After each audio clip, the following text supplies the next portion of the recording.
Olá, queridos e queridas ouvintes, nós estamos aqui para o nosso 55º episódio. Eu, Karine Aragão, e a minha dupla maravilhosa, Leonardo Sherman, com participações especiais. Bota especial nisso. A primeira vez que nós vamos ter aqui uma entrevistada bisando o programa. Afinal de contas, a professora Thalita Rossetti foi nossa convidada no Educação em Tempos de Pandemia, que fizemos no ano passado. Você encontra aí em todas as redes, em todos os lugares. Ela é professora e pesquisadora em Educação em Linguagens e co-idealizadora do PITA Espaço Cultural. Thalita, seja muito bem-vinda ao Nadando na Modernidade Líquida. Tá tudo bem com você? Olá, Sherman. Oi, Karine. Olá, ouvinte. Estou aqui de novo no Nadando na Modernidade Líquida. E a nossa conversa hoje será sobre repertório sociocultural. Na primeira parte, a gente vai tratar da importância do repertório sociocultural para aquelas pessoas que fazem Enem e também para as outras pessoas que não fazem Enem. Também trataremos sobre a possibilidade ou não do repertório sociocultural ser mensurado. E, na segunda parte, nós trataremos da hierarquização de saberes, se todo repertório sociocultural é válido ou não. Vamos mergulhar? Com certeza. Vamos!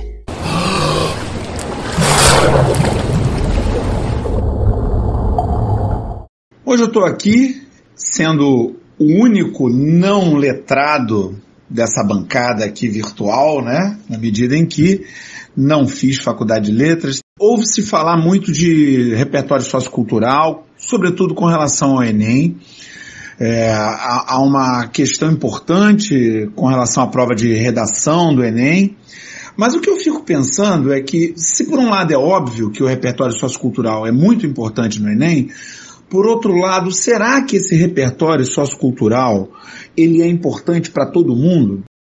Será que ele é importante para uma pessoa que tem 70 anos e que já se aposentou? Será que repertório sociocultural é importante para alguém que está já trabalhando, um adulto que já está trabalhando na nossa idade, assim, né? Que está aí batalhando a vida?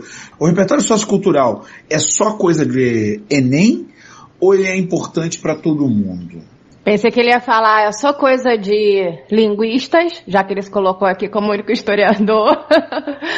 Pois é, pode ser assim também.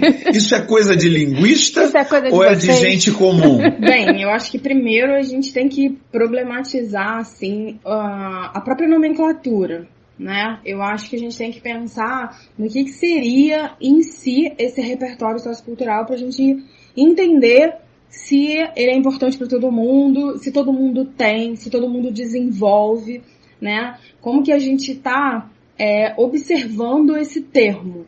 Então, quando a gente pensa em repertório, a gente pensa aí numa bagagem, num conjunto de conhecimentos, né? E a questão do sociocultural é entender que, por exemplo, cultura tem um monte de acepções, tem um monte de significados para teóricos diferentes, mas, grosso modo, né, o que seria a cultura ali, né? Seria um conjunto de costumes, seria um conjunto de crenças, de modos de fazer alguma coisa, modos de observar o mundo que é pertencente a um determinado grupo social situado historicamente, situado geograficamente, situado linguisticamente. Enfim, quando a gente olha para a cultura com essa percepção, a gente entende que todo mundo tem repertório sociocultural, uma vez que todo mundo a gente pode observar as pessoas, né, como indivíduos situados dentro das sociedades que produzem culturas. Então, na verdade, todo mundo tem esse tal repertório sociocultural, porém localizado, situado, e que pode ir se desenvolvendo de acordo com as próprias experiências, com as próprias vivências em grupo, experiências subjetivas, experiências coletivas também, né? Então, quando, por exemplo, uma pessoa me pergunta se todo mundo tem repertório sociocultural, todo mundo tem. Agora, é inegável que a gente tem a marcada de uma valoração diferente, né? A gente tem alguns saberes colocados numa prateleira de valorização, de privilégio do saber, e a gente tem alguns saberes que são colocados em outro lugar por diversas questões até sociais e culturais. E isso a gente pode passar até pela compreensão do que seria esse repertório cultural no sentido de ser uma competência, ser uma ferramenta, ser uma habilidade, e me faz muito lembrar da enquete que a gente fez essa semana. Toda semana a gente faz uma enquete para tentar entender como o tema está na cabeça dos nossos ouvintes, que seria a compreensão do que você falou, do que é esse repertório sociocultural. E algumas respostas legais foram: repertório sociocultural seria quando você consegue relacionar uma ideia a algo pertinente à cultura. Ou seriam as coisas, né, do mundo que ficam na gente. Então, se a gente tivesse que definir por aí, assim, o que é esse tal repertório sociocultural?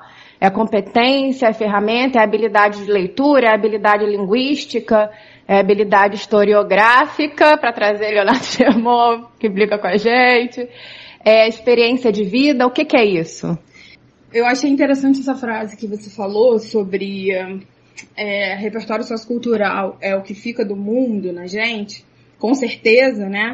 A gente tem as questões do mundo que vão sendo agregadas às nossas vivências, às nossas experiências, mas é muito interessante a gente perceber o indivíduo também como um grande agente de construção e desconstrução dessa cultura, dessa sociedade. Então, quando você me pergunta o que é repertório sociocultural, é esse conjunto que todas as pessoas vão ter de diferentes formas. Então, por exemplo, se eu tenho uma comunidade situada em uma tal localidade, ali se produz cultura e os membros daquele grupo vão ter um repertório compatível também com essa cultura, que podem ser expandidos com o saber da escola, o saber universitário, o saber que vem por outras fontes de informação e vivências, e ele pode, por exemplo, ser mais restrito por uma inacessibilidade, digamos assim, por uma falta de acessibilidade a outras formas de expansão desse repertório. Então existe um repertório que ele é construído ali por esse indivíduo na sua sociedade, na sua esfera social, mas ele pode ir alargando esse próprio repertório com mais experiências, com outros olhares, com diálogos com pessoas, por exemplo, completamente diferentes culturalmente, dentro do seu próprio país ou não, né? Dentro do seu próprio estado, do seu município ou não. Então, eu acho importante a gente perceber que o repertório sociocultural que a gente analisa até no Enem, ele parte da mundivivência ali, da visão daquele indivíduo, mas ele pode ser ampliado. Ele pode ser ampliado até para que essas experiências desse indivíduo se transformem e façam com que ele tenha outros olhares para esse mundo. Mas é sempre importante perceber não somente como uma coisa que vem de fora para dentro, mas que também pode vir da ação desse indivíduo para a transformação. E em relação ao Enem, por exemplo, né, como a gente fala muito que isso é uma competência para a escrita, de fato parece para o candidato, para o estudante, para o aluno, que é uma coisa que a gente vai atrás para ter, né, corre atrás para construir. Mas isso vem sendo dado desde a nossa infância, já no berço, com estímulos diferentes, com estímulo à leitura, com estímulo a determinadas palavras, e para outros nem tanto. Você está falando que isso vem de cada pessoa? De cada pessoa na formação da cultura. Nunca é um movimento individual. Mas, por outro lado, o Enem tem uma nota, e que valoriza umas coisas e não valoriza outras. Sim. E a pessoa também pode ir atrás disso. Sim, com certeza. Essa é a minha questão. Como é que isso pode ser mensurado? Existe um bom repertório sociocultural? e um mau repertório sociocultural, quantitativamente falando ou qualitativamente falando, como é que uma pessoa, vamos dizer, alguém que está se preparando para o Enem, como é que ele vai saber assim, não, eu realmente tenho um bom repertório sociocultural? E para outra pessoa também, aquela outra, pessoa de 70, de 40, de 30, como é que ela sabe disso? É possível mensurar isso? Com certeza não é possível mensurar numa prova feita sob pressão, em uma prova em que muitas vezes, pelas próprias condições que são dadas, o aluno ele não consegue até recorrer a algumas vivências pelo estado que ele apresenta ali, né? Mas o que eu acho interessante a gente pensar é que a prova, ela valoriza normalmente um certo repertório cultural que tem uma legitimação, que tem um reconhecimento público, tá? Então vamos pensar que alguns saberes, eles são compartilhados ou deveriam ser, e aí entra outra problematização, numa esfera de educação formal. Então o que aquela prova está tentando captar ali é se esse aluno consegue identificar algumas partes desse repertório sociocultural que ele tem e que são socialmente valorizados. E aí, não necessariamente, para o Enem especificamente, a gente está falando de uma cultura, entre aspas, erudita.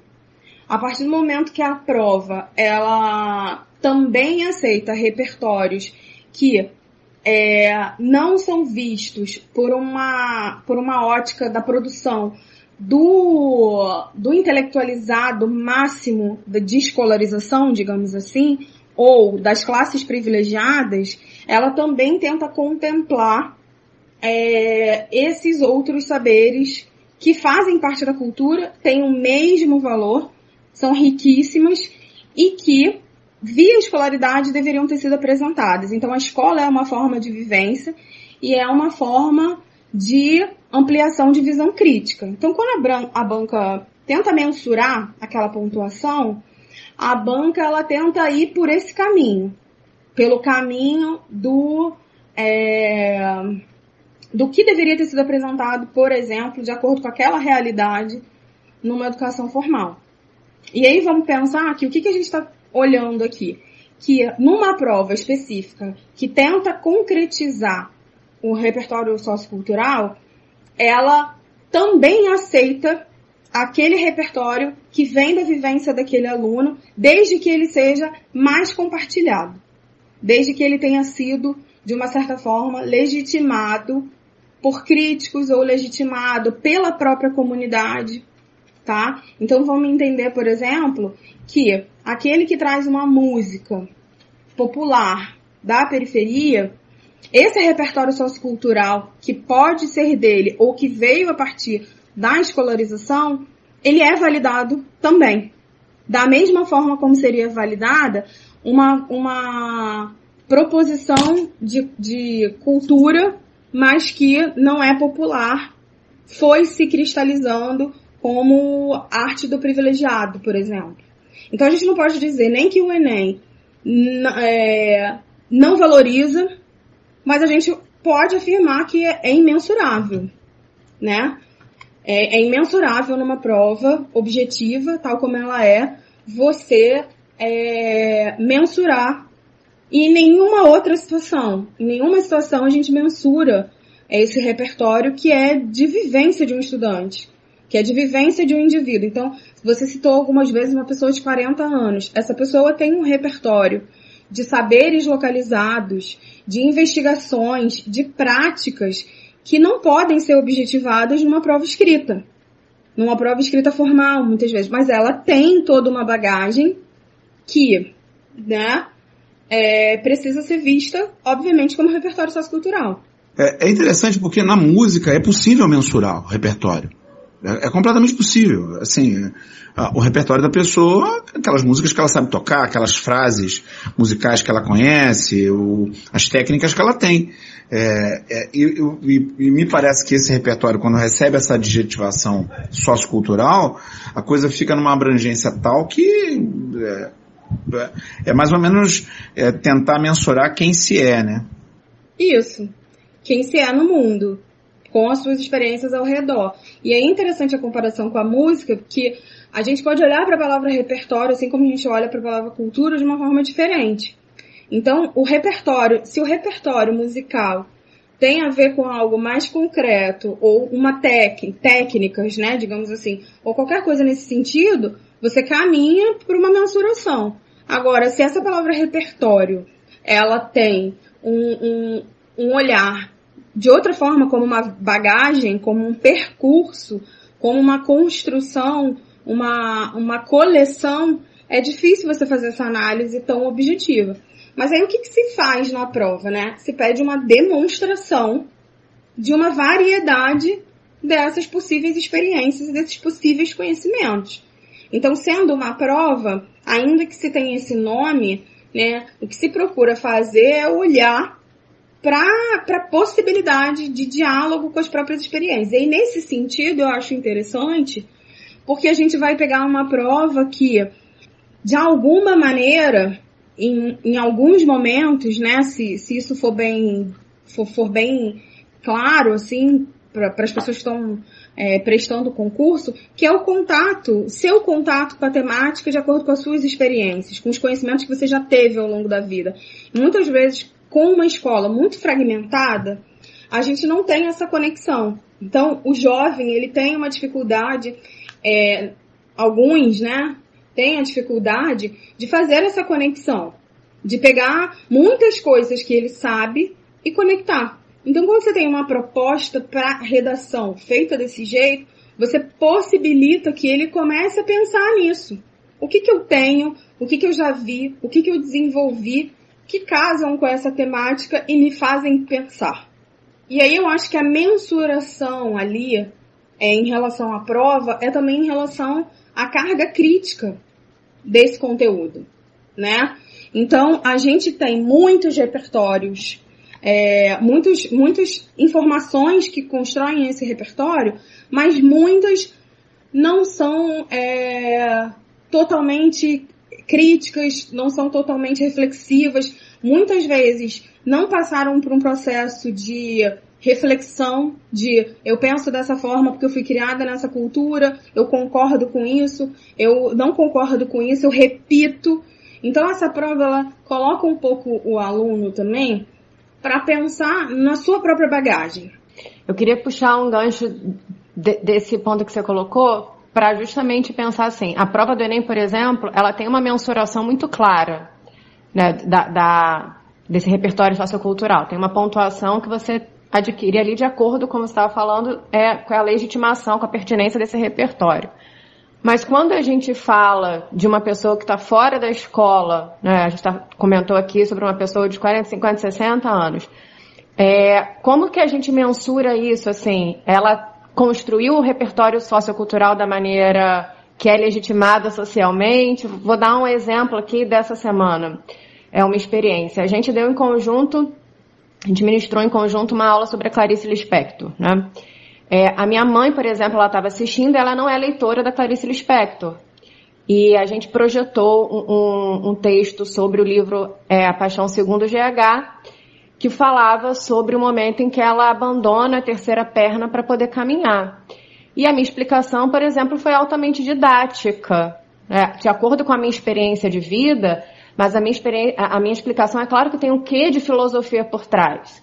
E eu achei curioso que, por exemplo, a minha mãe virou para mim e falou assim, eu entendi, foi sobre medo.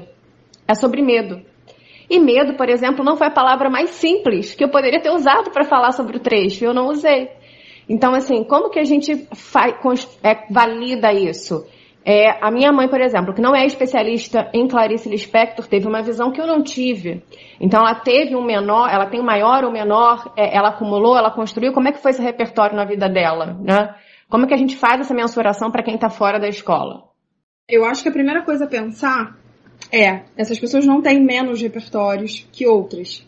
Elas têm repertórios muito diferentes.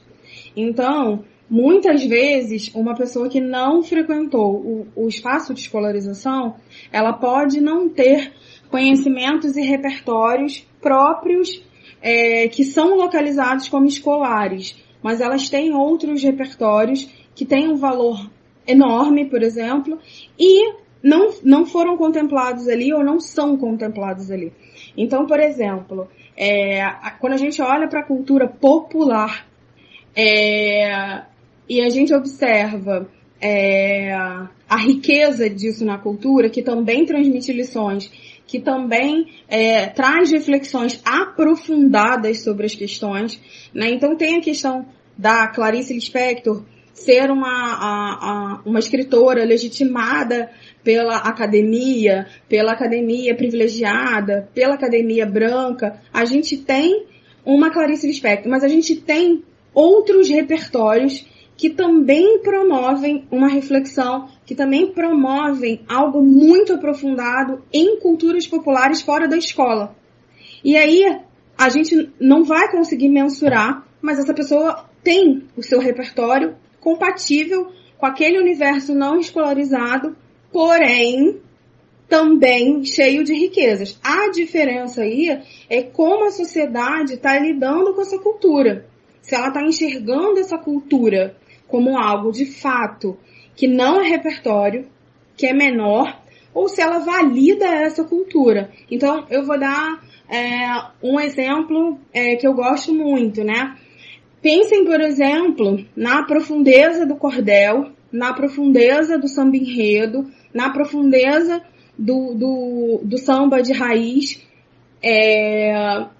que proporcionam vivências e reflexões tão complexas quanto uma literatura mais erudita, vista sob os olhos das pessoas como algo escolarizado.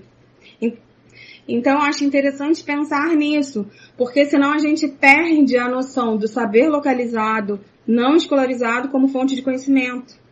E ele é.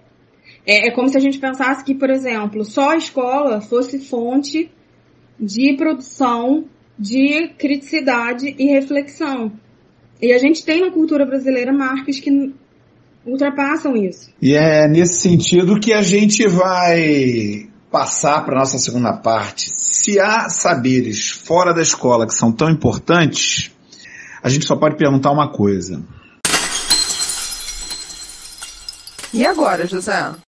Thalita Rossetti, a nossa primeira parte aqui tratou muito sobre as questões da natureza, do repertório sociocultural, mas durante a nossa conversa, você tratou da questão da valoração dos saberes, de que existem saberes que são vistos como superiores, como mais importantes, e outros saberes que as pessoas têm como parte do seu repertório sociocultural são não vistos dessa maneira, e geralmente esses saberes são saberes e experiências de grupos marginalizados.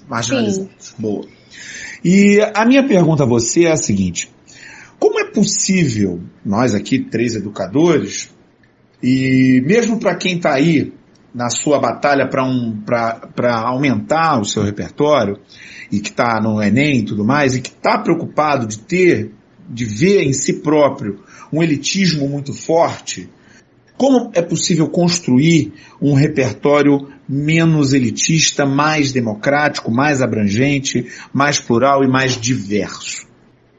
Acho que a construção desse repertório diverso é, de fato, o furar da bolha, né? É o furar da bolha em que você habita.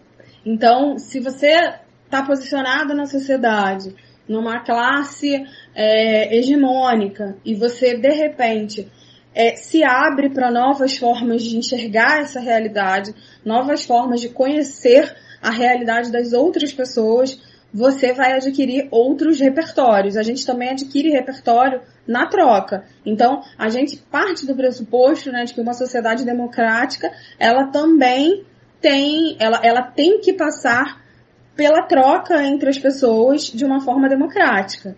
Então, se você dá espaços de fala, se você dá não porque não é seu. Eu tinha um professor na faculdade que dizia que a diversidade cultural dos povos era um fator fundamental para a riqueza material que eles vieram a ter posteriormente. Ele dava um exemplo de vários povos nesse sentido.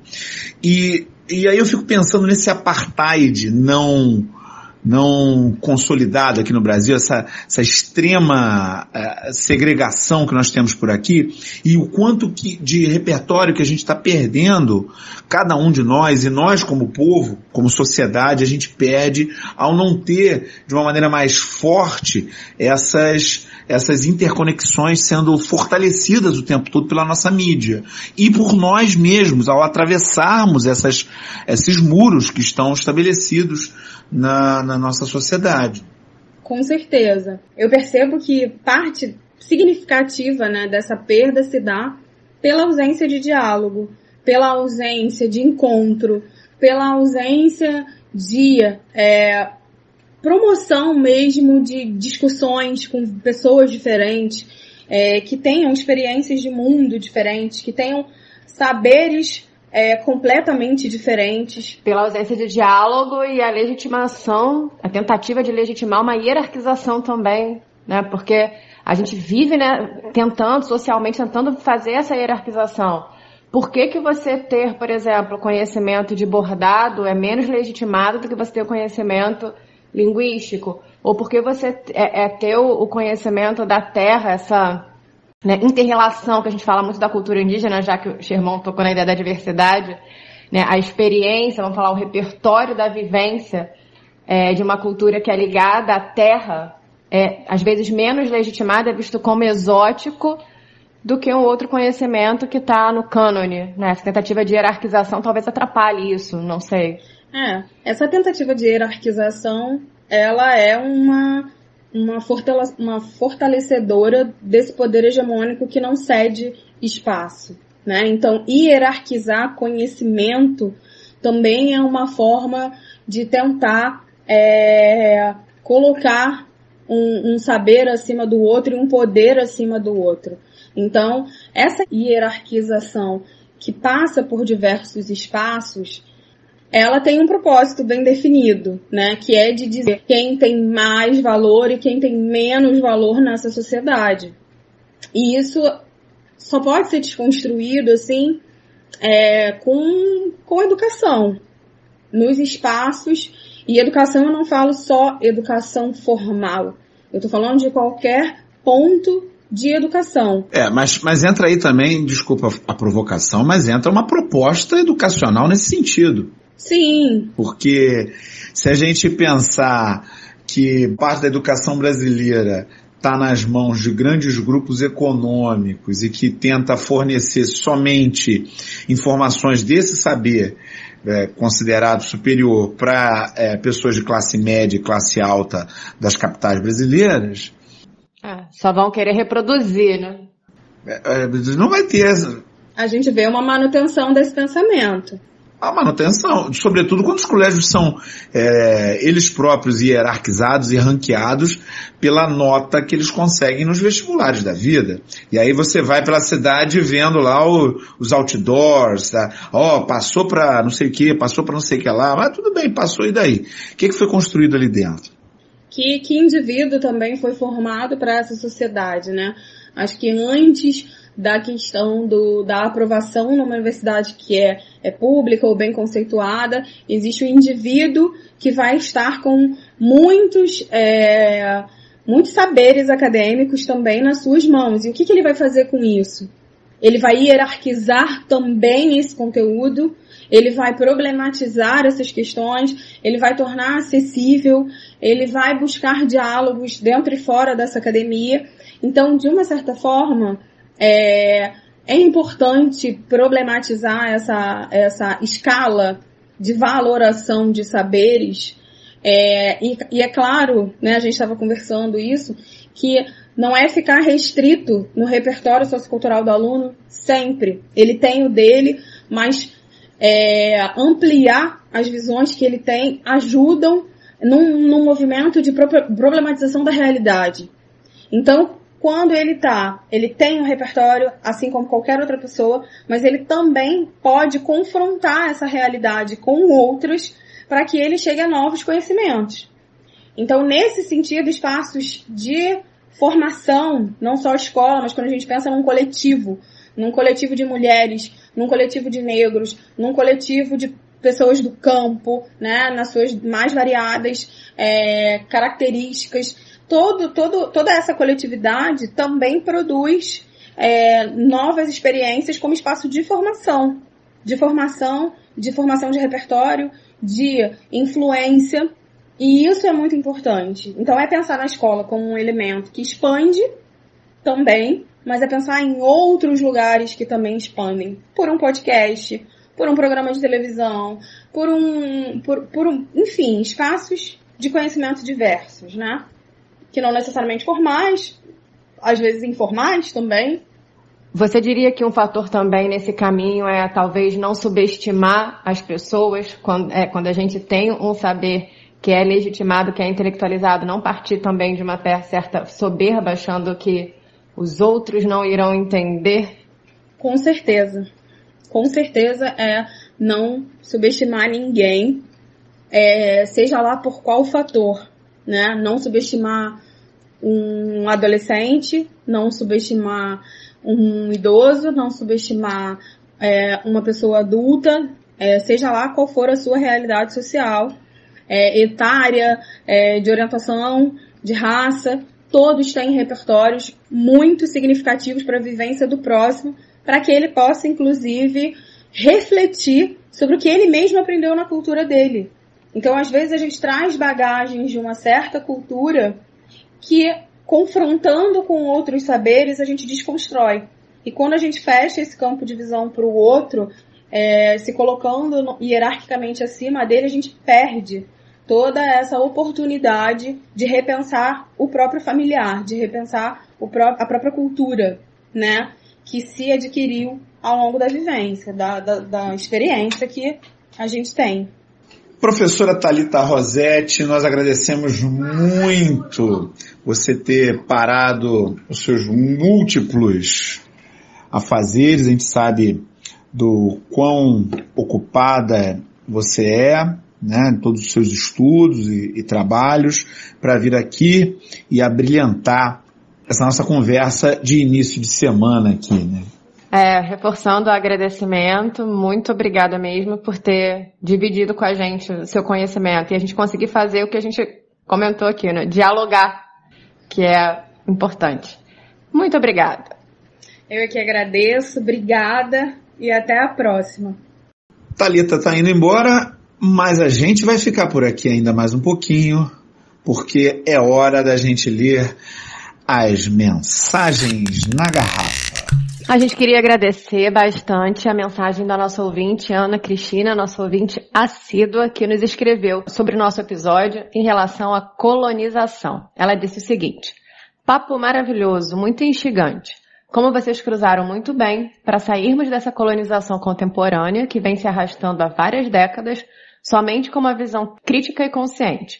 Visão essa que só virá se todos tiverem acesso a uma educação de qualidade, uma educação libertadora, uma educação que provoque nas pessoas mudanças. Educação libertadora, viva Paulo Freire. Muito obrigada, Ana Cristina. E assim a gente conclui o episódio 55, não sem antes pedir a todas e todos que mantenham a sua segurança. A epidemia está num momento muito grave em todo o Brasil, todo cuidado é pouco. Lembrando que a única prevenção possível vem do trio máscaras, distanciamento e ventilação. Sendo que a prevenção que a gente quer, olha só, quem diria isso, hein, Karine? O que a gente quer é tomar aquela agulhada gostosa no braço. Todo mundo querendo injeção. Vem vacina! Antigamente o pessoal tinha medo de injeção. Agora tá todo mundo desejando loucamente uma injeção. Loucamente. Um beijo, queridos e queridas ouvintes. Fiquem bem, cuidem-se e até semana que vem. Valeu, galera. E até semana que vem.